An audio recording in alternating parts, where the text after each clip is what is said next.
Welcome everyone to our Inside the Box lecture series. This semester we've called it A Place to Live. It's a lecture series exploring the design of rural dwellings to places of collective living. We have a really special speaker tonight, Paul Masi, and the title of his talk is Architecture of Place. He will present a collection of the firm's work focused on innovative design based on extensive research and knowledge of fabrication, craft, construction, and materials. I'd like to give a bio on Paul.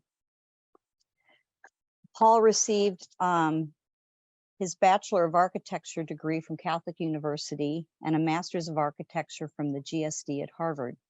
He worked at Richard Myers and Partners before joining Harry Bates to form Bates Masi Architects in 1998. Together, the firm has been honored with, hear this, 220 design awards since 2003, including 3 Cooper Hewitt Design Award nominations. This is unheard of. Residential Architect magazine selected Bates Masi as one of their 50 architects we love. And Architectural Record has awarded 3 record houses. That's also unheard of. In 2013, Bates Masi was inducted into the Interior Design Hall of Fame. You heard that, Interior Design Hall of Fame. And in 2017, Paul Masi was inducted into the William S. Marvin Hall of Fame. He has lectured at universities throughout the country and has served as a juror for national, international, and AIA Design Award competitions. They have been featured in national and international publications. I'm just going to name a few: the New York Times, Architectural Digest, Architectural Record, Interior Design, Dwell, Elle Decor, on and on. The firm's first monograph, Bespoke Home, with an introduction by Paul Goldberger, is on our display shelves at school, and we have a second copy for one lucky student. The firm's highly anticipated second monograph will be available this year. So I welcome Paul. Thank you. That was a very nice introduction. Okay, so I'd like to introduce myself. I'm Paul Masi from Bates Masi Architects. I wanted to get into a little bit of the history of our firm, just very briefly. The firm was, started in 1965 by Harry Bates. This was before I was born, so it's fascinating to me to think about how we've kept it going, his vision. But Harry began his career working at Skidmore, Owings and Merrill, and you may or may not know one of the partners, Gordon Bunshaft, who worked at Skidmore, did some of their most iconic work. And Harry he worked very closely with him to the point where he had worked with Gordon on his own house. And I think that's what sparked the fire of residential with Harry. And his house was in East Hampton, New York, Gordon Bunshaft's. So it really began, this relationship started with Harry on Long Island in I think it was in 1960, when he built his own house for himself in Fire Island, the Pines. So shortly thereafter, he started his own firm. And what was interesting was it was a time, and the sort of his work, I think, caught the eye of a generation of artists, designers, actors, and young professionals that were related to the arts, such as people that were in the ad business. And he told me this one story, and I'll just briefly show you some images of his first major commission. So while at Fire Island, he was at the beach, and he happened to run into a gentleman, and Harry was sketching in the sand with a stick. And the passerby asked him and said, "What are you doing?" And before he knew it, Harry was designing a home for him and went through the whole process. And on the move-in, the owner had a party, and someone asked him, How did this come to be? And he said, I don't know how it happened, but it was the most expensive question that I ever asked. So this is for, I don't know if you know Fire Island, it's a barrier island. So we have the Atlantic Ocean, there's Fire Island, and there's the Great South Bay. So it's really just a sandbar, no cars. Most people are walking and on bicycles. So, you know, in looking at the projects he had done early in his career, where they were really a study of, like, despite the most expensive question, an economy of means and materials.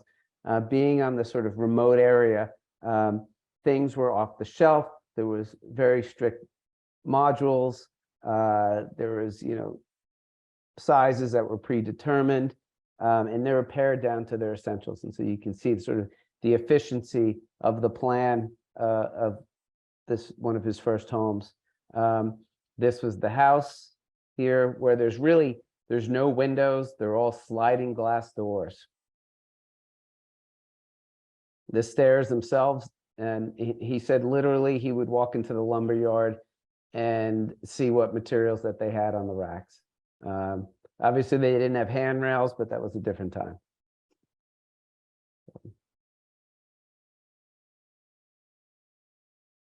And there it is on the cover of Leisure Home. So, so that's a little bit about the introduction and how the firm began its sort of love affair with residential, even though we do get into some hospitality.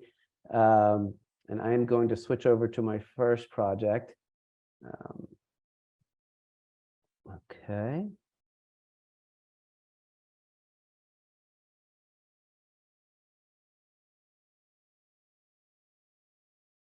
Okay. So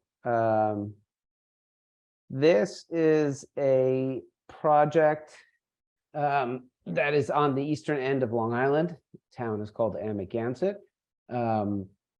And in this, oops, sorry, I have to get.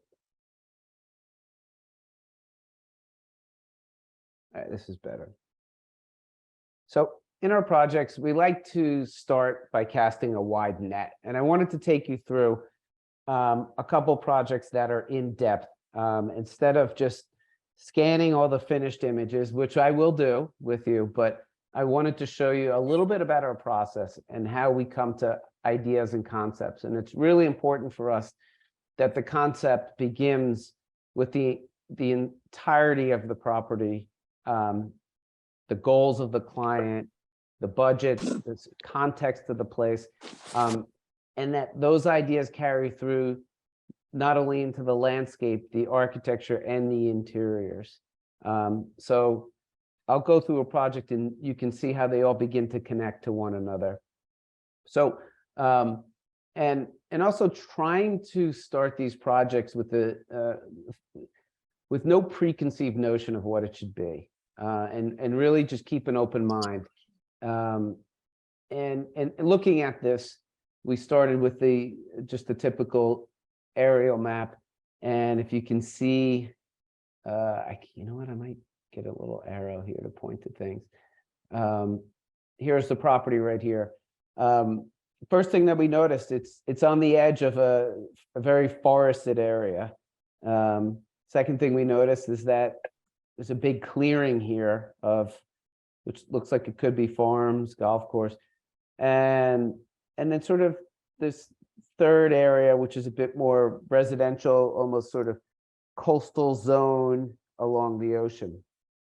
So it was intriguing for us to see these sort of different landscape characteristics in such a small area, and then digging into that, looking at the history of the place, and that's important for us, and how much it fits into the narrative.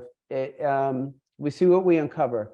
You know, when the clients first came to us, they liked the property because it had this landscape, this sort of equestrian farm landscape, and they asked us, how do we embody that in the architecture? How does that become part of the experience?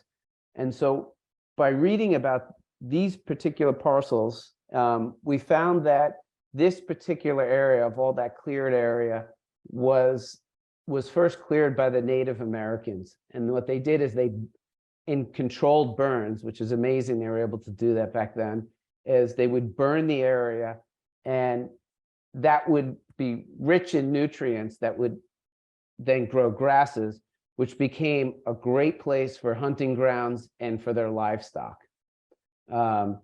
And so that continued until sort of the colonial period in Amagansett, where when the settlers came in, they continued that tradition of that area. So it really was this pasture since the Indians.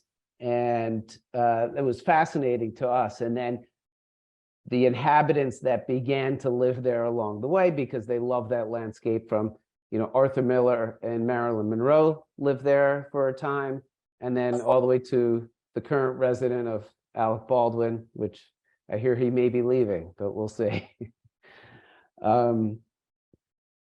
So in looking at this area a bit more in detail, these are aerial maps. From the upper left is from the 1960s, then it goes to the 70s, 80s, lower left, into 2000s. And if you look at this for a while, you see how this pasture has slowly started to disappear. It's probably not an uncommon story, but, you know, there's a golf course, there's tree farms, there's becoming more residential development. And so really it was important for us that, how do we develop this landscape to reflect this character that's becoming lost? So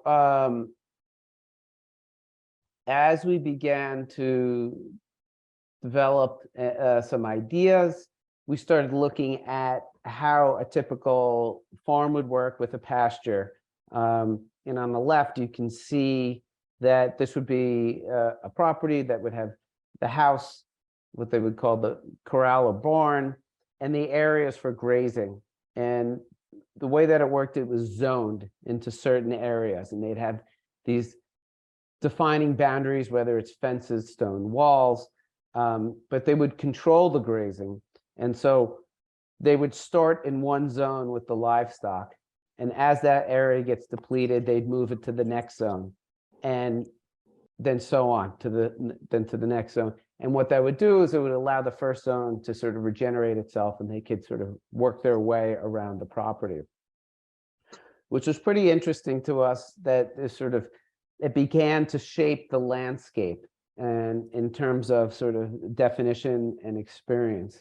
And so when we're doing our research or conceptual ideas, it's really, and again, just casting a wide net, seeing what resonates with us, and then how does this then become embodied in the architecture. So I'm throwing some things out at you, but you'll see that they become connected as we move through. For example, looking at this is wind data, and we look at it, this is the last 7 years of the direction, the frequency, and the speed of the wind. And what we noticed on this, that there's certain patterns that develop during different times of the year, whether it's during the summer, which has a southwest breeze, in the wintertime, a northwest wind. And so how does this affect the architecture? Another one, and this is showing the eventual site plan, but what we do is we put it in our sun rose or sun diagram, and this now then will tell us where the sun will be rising in the morning and where it's setting. And this would be in July, but then when you look in the winter time, where the sun's rising way over here and then setting way over here. There's a lot of the data in terms of the azimuth, or the angle of the sun. So all of this plays into how we're laying out the architecture.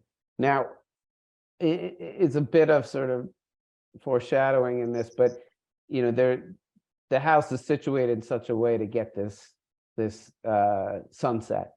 So, but really, for us, it's important to look at all of these different factors. So let me go to the next. So here's where we're looking at what we're calling the site considerations. And this diagram on the left,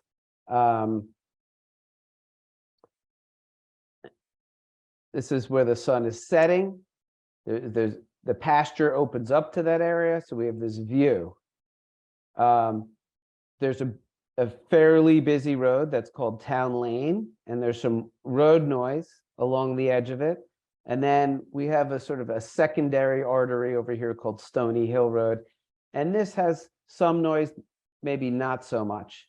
And so looking at that and starting to shape the landscape, we thought about, okay, there's sort of pasture and the way that they sort of rotated the livestock, and thinking about the zones that they created for that to be able to formulate some idea for the landscape. You know, this being the corner which probably sees the most activity, we started just diagramming. Maybe this is the higher area to give some privacy. This could be in some form of whether it's a berm, tall grasses, trees, shrubs. Sorry, that's the high. This being the highest area, I think that when we were there, that was where the most road noise was.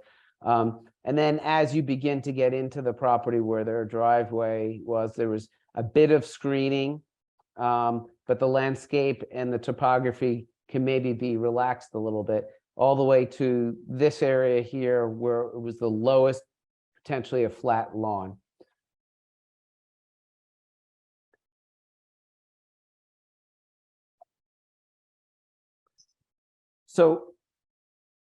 So when we started to look at the site plan on this, it's done simultaneously with the landscape.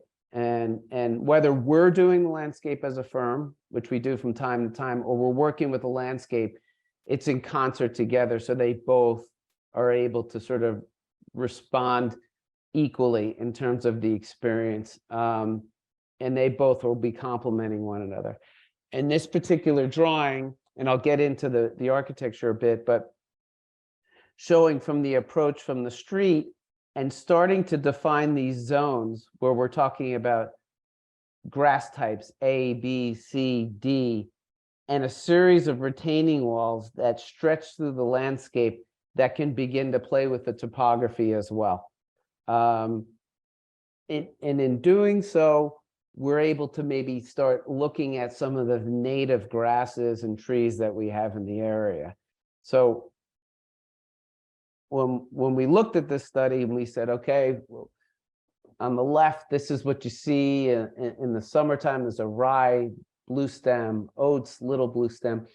And interestingly enough, grasses they bloom during different times of the years. They have different texture. They have different qualities, different heights, which could help apply to the design. And we also like the idea of that the grasses had a different cycle from one another, and some would really sort of come to the forefront later in the summer, where some were in the beginning of the summer. So there's this always a sort of evolving and changing texture and sort of blooming of the landscape just within grasses. So for the architecture, what we were looking at was, in general, was creating a space that was an outdoor room to gather, which is really this particular area. And in doing so, it was breaking up the house into elements. And we have, in this area, this is more of the public space, this element. This is more the family space consisting of bedrooms. And then we had another element here where that was more service spaces, such as the garage, and there's some other amenities, and I'll get into that in the plan. And each one of them are slightly canted from one another in order to create and define a boundary around that outdoor space. And inclusive of that using is the pool, and they have a little just covered pavilion out there.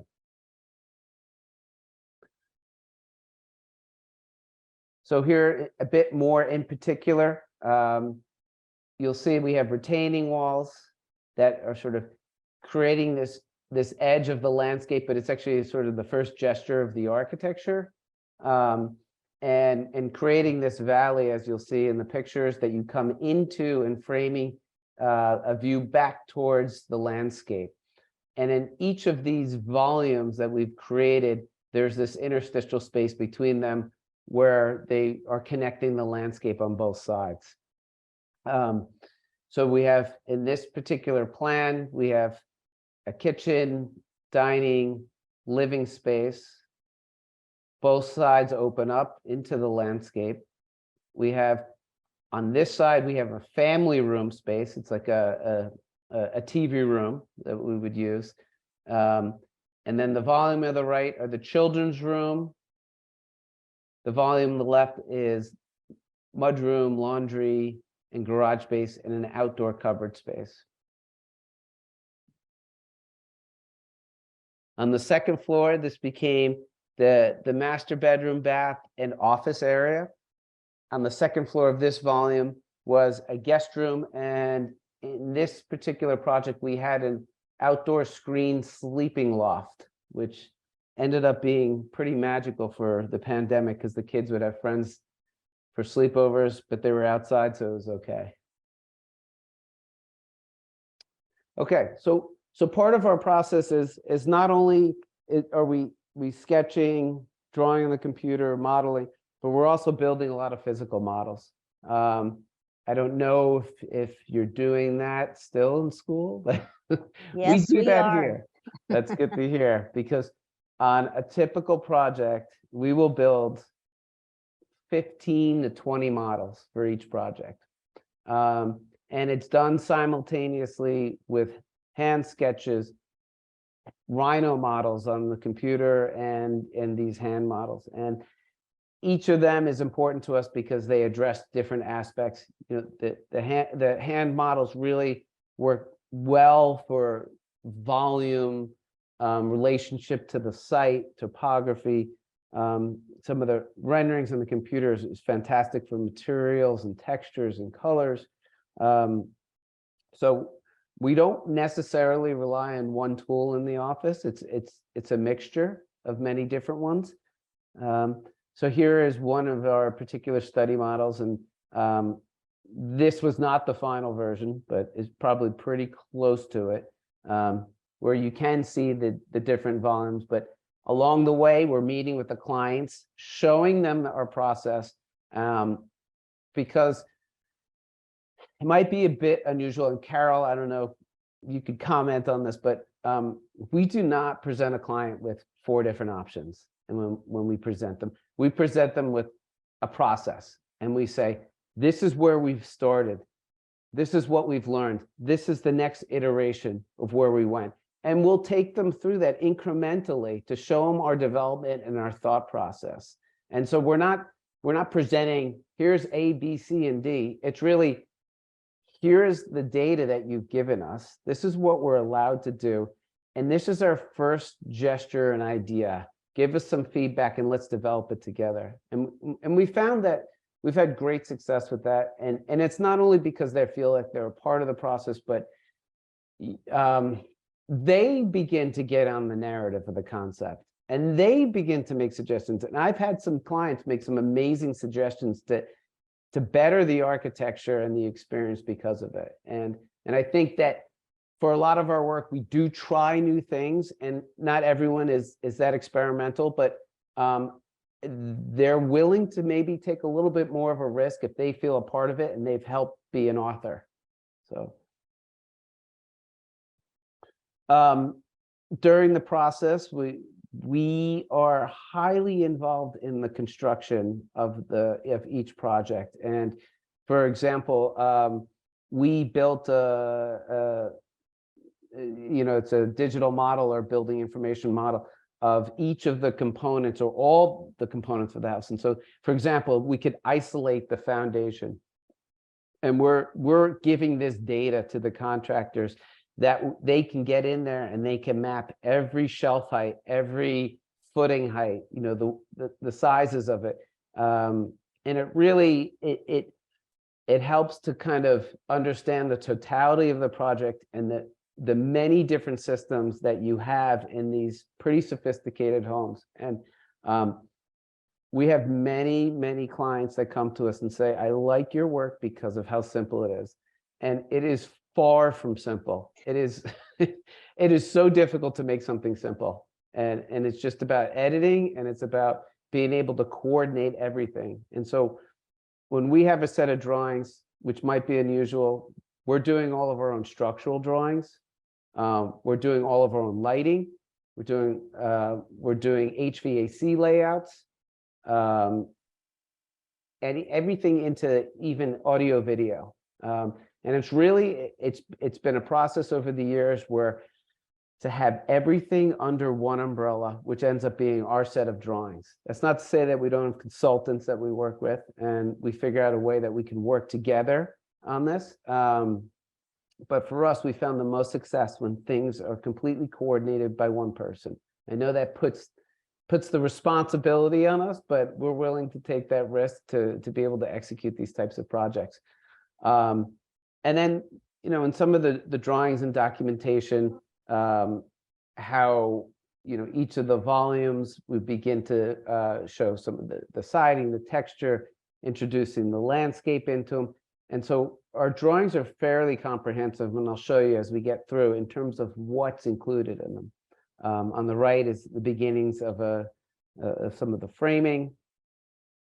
As I said, we're involved in a lot of the construction details and aspects. For example, the photo on the left is a mock-up, and we were pretty intent on this sort of roof to wall condition and figuring out how we're going to make that happen and not have water come in. And so we're testing out some different drainage planes, some flashing details. And really, for when we're starting something that we've never done before, it's really, we like to do mock-ups, work with contractors earlier on. So as the project developed, you know, tying back into the concept, we were thinking about building materials. The building materials such as shingles is something that's part of the fabric of the landscape on the eastern end of Long Island. You know, we did have some sort of variations on this, and but we also thought about the idea of the grasses and how could that tie into the architecture. So we started looking at thatch, and thatch was very interesting, and we sort of dove into the world of it and realized there's really not that many people left who do it, and that provided a challenge. And what was interesting to us, though, is the thatch material was a grass called Phragmites, and we got really excited about that because everyone is on a mission in our area to eradicate Phragmites because it's an invasive grass. And we thought, wow, this could be amazing if we could get rid of this grass and reuse it as a building material. So we did use Phragmites. As we were developing the building, we really had no success in finding a person who can actually still do thatch. And it kind of blew my mind that such a primitive building method that there's just no more craftsmen. So we came up with this idea of having bays. And the reason being was because we found a place in England that could create panels of thatch for us. And we thought, okay, if we create these bays, we could then have them shipped, and then we can install them in the bays. So that was the development. They even framed the house. And somehow we had a gentleman from England walk into town and say, I know how to thatch. And he ended up living there for about 2 months, and he thatched the house. But we decided to get rid of this bay application and just do a typical thatch. And he said, no, this is really interesting. I've never done something like this before. We agreed because we thought this language could sort of begin to kind of permeate throughout the rest of the house. So in doing thatch, it's amazing to learn the techniques, how they do it, you know, how it weathers, some of the tools they use on the left. I still don't know the name of this tool, but it was pretty amazing, really beautiful. For us, we got really excited about this very archaic building method that can sort of now be kind of evolved into more of a modern piece of architecture and sort of recalling some of the history. You know, okay, so sorry, I'll get into this a bit more, but this is just a section of it. So getting back into the buildings, the drawings of it, and what we like to do is, as we're getting into the construction documents, we're incorporating all of the different interior elements that we can to see how they fit and incorporate any conflicts or find out any conflicts as early as possible. For example, light fixtures, we're drawing in curtains. This is into construction documents. You know, any sort of lighting details. And so it's very comprehensive, and it's important to be able to identify those things as the project is developing. Okay. So as we began to look at other elements, here it is where there's that cadence and rhythm of the sort of vertical bays on the outside. We brought that into the inside as part of the architecture. And this is what became the structure of the stair. So, and looking at that on a smaller scale, how does it then develop and become part of the other elements of the house? So this is it, it's the stairs, it's being built. This was something which was kind of interesting. A lot of things now are built offsite and brought to the project. In this particular project, just as the thatch, we had people that actually built things on site, including cabinetry, which was pretty amazing. This is that area that we were talking about, this sort of family room. We have this recessed seating area. And in section, you can see how what we did was we lowered it, sort of so you immerse yourself into the landscape, having these grasses right next to you. This was a study. These are these sort of cast clay tiles. And while we love the organic nature of them, what we were doing was trying to control the acoustics of the space. And so what we ended up doing was using these smaller tiles, floating them off the fireplace, and having this absorptive material behind it. And so we were creating these different patterns and gaps that we were studying in order to kind of help with the acoustics of the space, because there was quite a bit of glass on both sides. Development of one of the baths, and using that same language and how we could begin to carve into those to create spaces for mirror, or maybe even extrude them, and that we can create design a light fixture that might fit in there.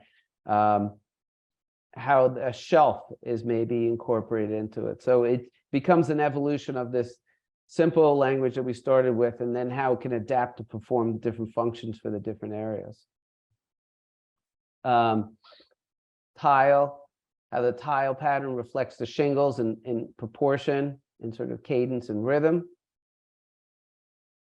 This is on the right. This is some of the materials that we were working on with the clients.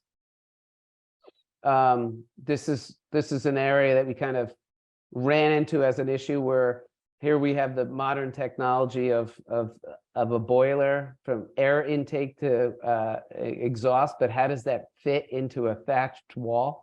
So we had to come up with an idea with some details of how to make this happen. I have some finished images I can show you.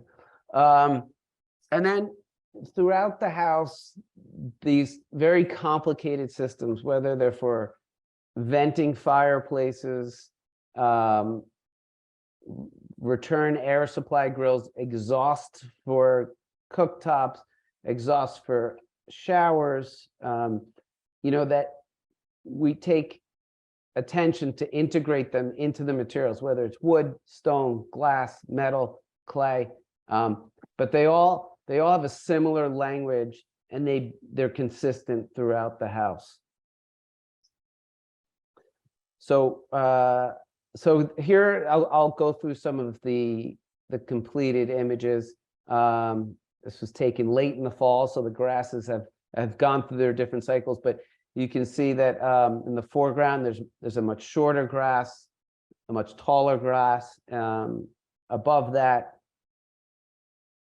the three different volumes.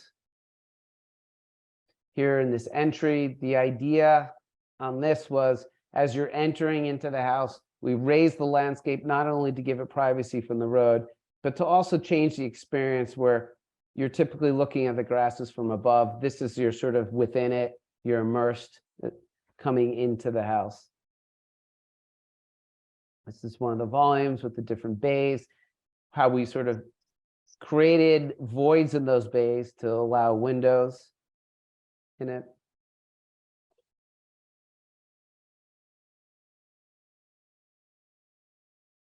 This is the clay tiles that would be on the chimney.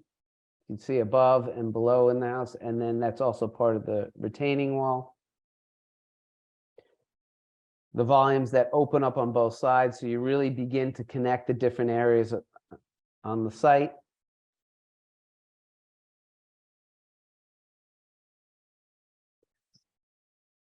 This is in more of the service volume right here, where we have the garage doors. How does that fit into the language of the architecture, and being able to still keep that rhythm, cadence, and pattern. Here's a picture of the final iteration of the venting and how it integrates with the thatch. This is image of it in a raised garden where there's a different type of grass, and you can really begin to see how one is more of the sort of burnt kind of sort of umber color, and then into the more of a yellow in the foreground. And it really, during different times of the year, is having different sort of visual attributes. Here's the house, and this is that outdoor space that we were so looking forward to capturing for the kids to play in. This is that outdoor screen porch with a covered area, sleeping porch. Some of the volumes that open up to one another. There's this aperture in the roof here. That's in the master bedroom, and I'll show you what that opens up into. There are the three different elements with this sort of interstitial space. This lower one right here, that's for the family room. There's the entry, there's the kitchen, living, dining. There's the pool area and the pool pavilion. Here's the thatch that we're bringing it inside the house. Amazing material, the way it picks up the light at the end of the day. This is where the sun is setting, the house is facing. Here is the final iteration of the chimney and sort of the ideal spaces for the acoustics.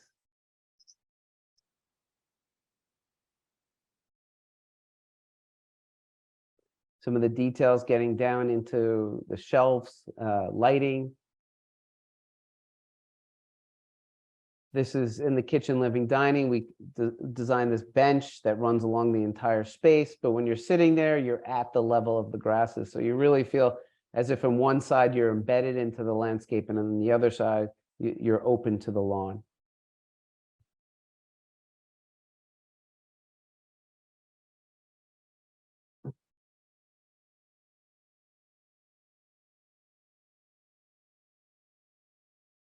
There's some of the kitchen details, getting rid of the kitchen hood, integrating that right into the stone. Here's that sunken family room. This is where the kids pretty much live. They all sleep there with their sleeping bags instead of going to their room. So here's one of the children's rooms. Here's the final of the stair. Some of the details. As you can see, we're highly interested in craft.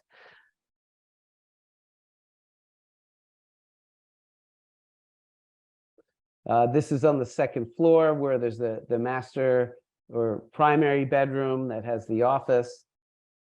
Looking at dealing with the geometry and how do we integrate bookshelves being hung.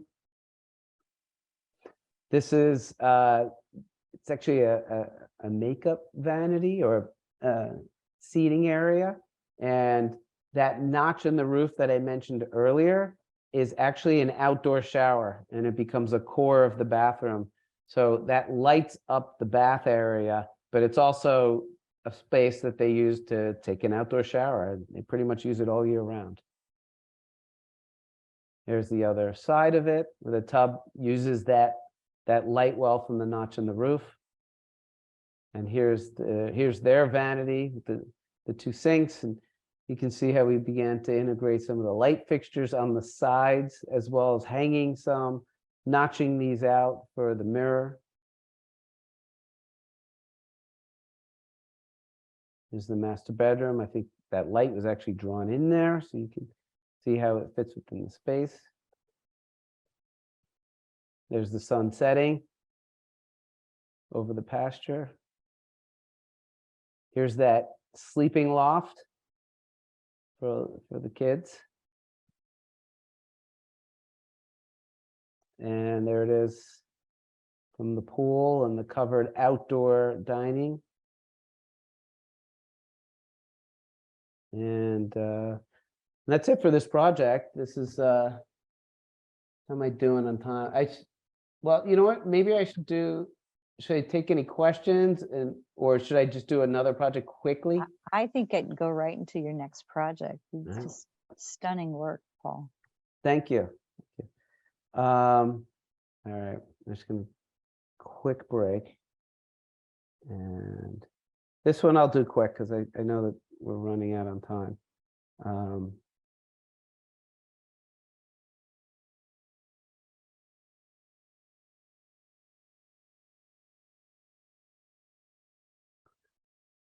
So I figured two projects that are in the same community, not necessarily area. And can you see this okay before I start? Yeah, you may want to go to present. No, there you go. Is that good? Okay. This is a client who came to us, different goals in mind. They were out there because they like to kiteboard or foil. And I don't know if you're familiar with that. This was their property. And in that previous project where there was that area of densely forested, that's where they were. This is them. This is what they do. And this is why they're out there. They're not out there to socialize, be seen, be a part of, you know, the Hamptons community. They went out there because they wanted to kiteboard. We thought this was pretty interesting, and they said, build us a house because this is what we love to do. So we thought, all right, well, it's all about the wind. What are things in nature that sort of you can register the wind? Because for them, if there's no wind, there's no fun. They're not kiteboarding. But if there is wind, they want to see the wind because that's going to be their barometer indicator that they got to get out there. And so we're looking at different patterns that you see, whether it's in the grasses, you know, the sort of traces in the sand, sort of the way that you know, some of the debris in the water washes up. You know, there's how is it sort of manifested here? You see in the upper right where sort of reflections of light, you know, by having the agitation of wind on water creates this texture, different textures. You know, they're in sort of sail. We were interested looking at water and maybe in how does that then help register? I mean, there's Barcelona Pavilion. But then also in the lower right, thinking about it, well, okay, so we're appealing to this visual sense of the wind. How about we get this sort of an aromatic sense? And here we have this field of lavender, and we thought maybe we can look at some of the plantings in a way to sort of, if the wind's coming from a certain direction, you can really begin to kind of smell it instead of just seeing it. So on their particular piece of property, and especially with the wind diagrams, what was very interesting is that it had this west-southwest predominant breeze during the season. And so we thought about the property, which is completely vegetated, and we said, well, let's be strategic about how we clear it. And so what we did was we said, the wind's coming from this direction. Let's follow that through the property and carve a swath through. And in doing so, we can set up a series of events and activities that would then begin to kind of help register the recognition of the environmental conditions for them to go kiting. So this then in turn helped us kind of figure out some of the sort of programmatic space, and I'll get into that. Again, this is a different type of sun study showing the different times of the year and how the sun comes into the space. But we were looking at this for a little bit of different reasons. We had this sort of water feature, and we were wondering how the sun is going to reflect into the house off this water feature. I'll show you as we get into it a bit more. Here are just some landscape drawings as we're beginning to develop, in clearing some of these edges and sort of being able to define those edges, some of the plantings and natives that will sort of help define those borders. There is a street here which helped to sort of opening up this aperture to funnel the wind into the property, keeping it open but able to filter it through some trees, down through this lawn area, into the space, looking at these aromatic gardens that were in here in front of the bedrooms, all the way through the house. So programmatically, the way that we broke this up is pretty straightforward, is that this is the public space, kitchen, living, dining, sort of garage as a guest area, and just the family space over here. And it's bisected by this event that we're creating between having it open, but also we have a water feature that we were using to help register the wind. And that would be visually, not only that you're seeing it, the surface, whether the agitation of the surface, but the particular direction of the sun. This is south right? The sun would be coming right here at noon, reflecting off this pool, hitting the ceiling of the kitchen, living, dining space. So, and then even into the evening where we lit the water feature from below. And so they could then see the light that's being cast up on the ceiling from the artificial light, the patterns and textures that it creates based on the wind. Okay, so pretty simple plan in terms of sort of kitchen, living, dining. We have these entry axis, cross axis that comes through the house that you see through, which bisects the main axis, which goes over the actual swimming pool and reflecting pool. This is the family bedrooms here. Again, when we're studying this, the models, we reconstructed the forest and sort of how we would be clearing that. The roof planes, thinking about them as a device to help capture the wind. And then not only that, we're looking at things visually to sort of cue in the clients in terms of the atmospheric conditions, but how does the architecture play into that? And on this particular project, we started looking at the structural system of the house and how does that play into the concept of the narrative of the wind. This is a rendering that we did. And in that structural system, we looked at okay, having these roof planes to sort of help capture the wind that funnels into them, and that there would be these blades that would run through the ceiling plane, and they would have operable vents in between each one of these beams that continued through the house. These particular clients, they did not really want air conditioning. There is air conditioning, we know that they need it, but the way that they live is that they open these vents with these large overhangs and they leave them open all summer. And so the air circulates through the structural system of the house to help make the spaces more comfortable. And you can see how they begin to create these channels that run through the house. So this is to the left, the structural diagram. It was interesting to be able to look at the different types of systems. For us, we went with a wood, but seeing the length of beams that we could get, and then creating different details of how you connect the pieces when you start and stop a new beam. But it also gives us an expression of the sort of delicate structural system on some of the roof overhangs.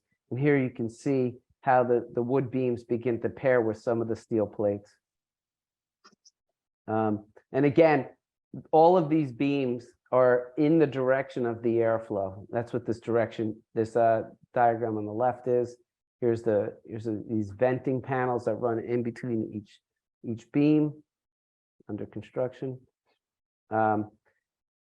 In doing so, we set up this very sort of rigid cadence of the beams every 2 feet on center, having that work into the architecture, the layouts of the rooms, the spaces, but also sort of the materials. Here it is in construction. As you can see, the split, this is that main axis. This is the main axis as they were clearing the forested area and constructing this reflecting pool. Here you can see these series of lights that are being cast in to direct the reflection on the ceiling. In this particular project, looking at materials, this again is that sort of 2 foot cadence, but we looked at a slate shingle, a traditional slate shingle, and we spoke to the manufacturer about cutting them in more of a uniform and not so much randomized as in a traditional shingle roof. And so this is a traditional shingle, but we detailed it differently. And so it sort of reflects more of a modern application, but still applies to the sort of tradition of craft of the area. That material coming inside the house, integrating components such as like TVs, speakers, fireplace, whereas there's a shingle around the surround, and the hearth and face of the fireplace is actually slab material. And then I'll just quickly go through these pictures, and this is the final product. And you can see also that, on the left, even though sort of it's a different material, it's still in that same cadence and rhythm, that we have this sort of consistency that runs through the project.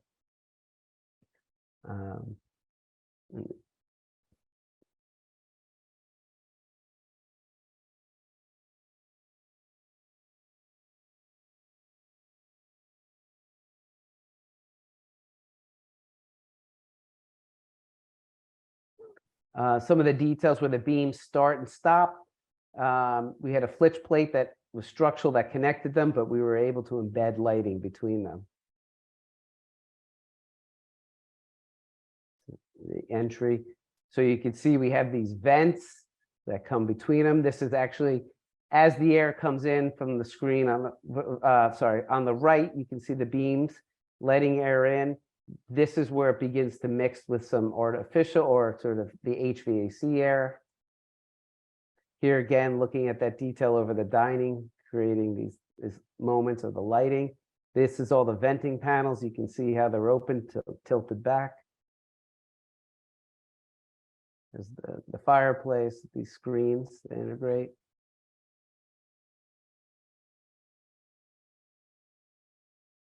Bathroom. Some of those venting panels whether they were clear glass or we had like a spandrel glass in them. Some of the bedrooms. At night, the light sort of lighting up the ceiling of the space. This is that main access with the reflecting pool. And that's it. My goodness, And this is amazing. Thank you. To see you and meet everyone, and thank you for having me. Thank you so much, Paul.